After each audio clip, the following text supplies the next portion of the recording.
Hello বন্ধুরা, সবাই কেমন আছো? আশা করছি ভালো আছো। আমি তো বেশ ভালোই আছি।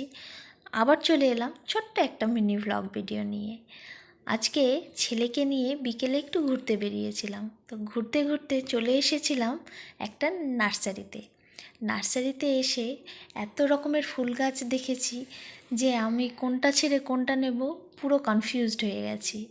আর এখন তো শীতের সময়, ফুল গাছ, বিভিন্ন রকমের ফুল, এটাই তো স্বাভাবিক, তাই না?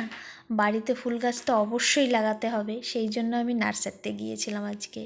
অনেক ফুল গাছ নিয়েছি, তার মধ্যেই যেটুকু ক্লিপ নিতে পেরেছি সেটাই তোমাদের সাথে শেয়ার করছি। দেখো, এই হলুদ রঙের গোলাপের গাছটা আমি নিয়েছি। কি সুন্দর না ফুলটা! আরও অনেক ফুল গাছ ছিল, কিন্তু অতগুলো ফুল গাছ তো আমার পক্ষে নেওয়া সম্ভব না, সেই জন্য অল্প কিছু গাছই নিয়েছিলাম, কিন্তু সবগুলোর ভিডিও আমি করতে পারিনি।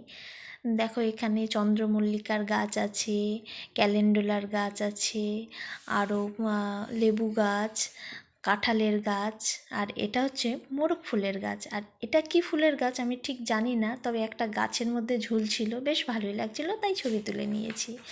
এরপরে আমরা চলে এসেছিলাম একটু খাওয়া দাওয়া করতে। গাছ নিয়ে চলে এসেছি স্টলে খাবার খেতে। দেখো, অনেক রকমের খাবার আজকে খেয়েছি আমরা দুজনে। যদিও অল্প অল্পই নিয়েছিলাম, তবে খাবারগুলো বেশ ভালো ছিল। তো আমাদের খাওয়া দাওয়া এখন প্রায় কমপ্লিট, আমরা এখন বাড়িতে ফিরছি। তা টাটা, গুড নাইট।